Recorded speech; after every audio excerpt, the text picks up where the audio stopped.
근데 사고 직후에는요, 이 남성이 이 여성의 피해 여성의 전 남자친구라는 소문이 들었는데 이 연인 사이가 아니다 이런 진술이 나오고 있는 건데요. 그러니까 전 남친이라는 얘기가 네. 처음에 이 그 숨진 세모녀의 이웃들 입에서 나왔거든요. 네. 아니 근데 이웃들이 전 남친인지 장래 남친인지를 어떻게 알아요? 분명히 이렇게 의문점이 드는 부분은 있었습니다. 그러니까 장례 직후에 저 숨진 딸의 지인들이 이제 SNS에 이 문제를 공론화하기 시작을 했는데 그 얘기를 들어보니까는 이 가해자하고 숨진 딸이 아는 사이인 거는 맞지만 이 가해자가 딸에게 비정상적으로 집착을 했지 사귀는 사이라던가 그런 거는 절대 아니었다는 거예요.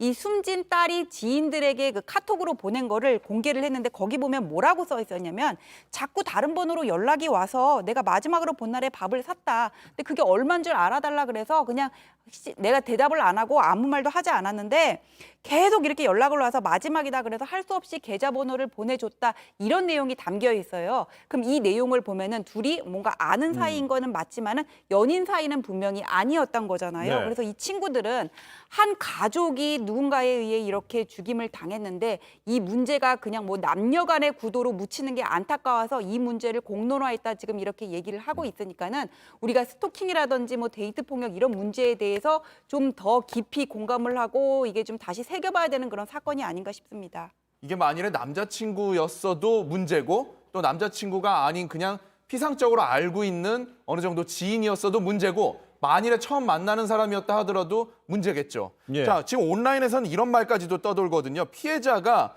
집 주소 알려준 적이 없는데 이 사람이 자꾸 찾아가서 여러 번 집 앞에서 기다리기도 했고 그다음에 또 이제 이번 범행도 집에서 일어난 겁니다. 자, 그렇다 하면은 집 주소를 어떻게 알아낸 것이냐. 이 알아내는 수법에 대해서 피해자가 이 살 것으로 보이는 아파트에 메모지를 붙여놨다가 여기서 만일에 연락이 안 오면은 아, 여긴 아닌가 보다. 그리고 또 다른 아파트에다가 붙여놨다가 또 여기서 연락이 오면 아, 여기에 사나 보구나. 메모지에 무슨 내용을 넣어놨는데요? 이제 뭔가 그 해당 여성에게 보내는 메시지를 담은 거죠. 이런 그거를- 것도 있다니 너를 기다리겠다 뭐 이런 내용도 있다는 거죠. 아, 예, 그렇습니다. 그거를 엘리베이터, 각 아파트의 엘리베이터에다가 얼마나 그런 얘기 들으면 무섭겠습니까? 네. 그런 거를 붙여놓은 거예요. 자, 그러면은 그거를 나중에 이제 그렇게 이제 좁혀 나가다가 알아냈다라는 어떤 소문이 돌았습니다. 자, 근데 자, 지금 제가 이렇게 설명드렸지만은 이거 사실 아닙니다.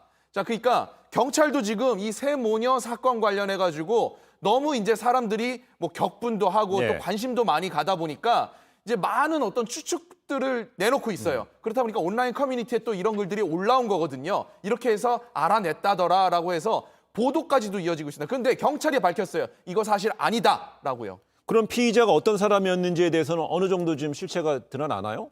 현재까지로서는 조사를 하면서 점차 밝혀내겠다라고 얘기를 하고 있는 거고 네. 관계라든지 이런 부분들에 대해서 아직까지는 함구하고 있는 상황입니다. 현재 치료를 받고 있거든요. 그래서 제대로 된 조사도 시행이 되고 있지가 않습니다.